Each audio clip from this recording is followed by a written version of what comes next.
This world is not what you think it is. Just try for 1 second to use your senses and instinct instead of what you've been told. Does this make sense to you?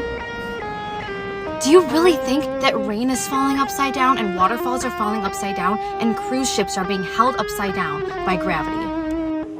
So, one way of conceptualizing yourself is that you're one speck of dust among 7 billion.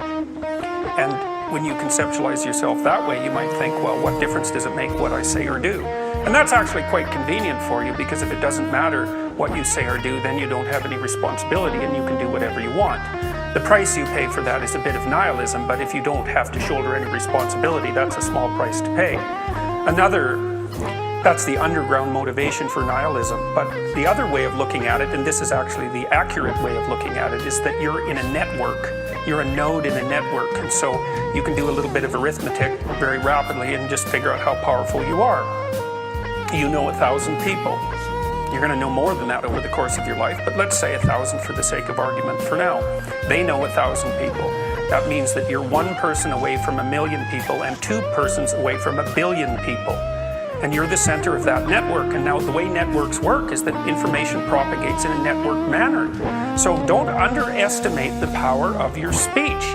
Now, Western culture is phallogocentric. Let's say it. Okay, so we'll say, yeah, that's just fine. That's exactly what it is. It's predicated on the idea of the logos, that the logos is the sacred element of Western culture. And what does that mean?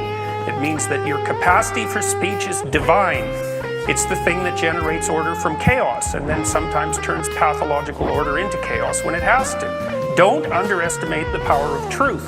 There's nothing more powerful. Now, in order to speak what you might regard as the truth, you have to let go of the outcome. You have to think, all right, I'm going to say what I think, stupid as I am, biased as I am, ignorant as I am. I'm going to state what I think as clearly as I can, and I'm going to live with the consequences no matter what they are. Now, the reason you think that's an element of faith. The idea is that nothing brings a better world into being than the stated truth.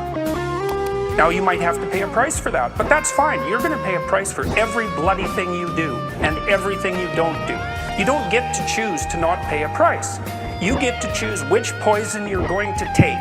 That's it. So if you're going to stand up for something, stand up for your truth. It'll shape you, because people will respond and object and tell you why you're a fool and a biased moron and why you're ignorant. And then if you listen to them, you'll be just that much less like that the next time you say something. And if you do that for 5 years, you'll be so damn tough and articulate and able to communicate and withstand pressure that you won't even recognize yourself. And then you'll be a force to contend with.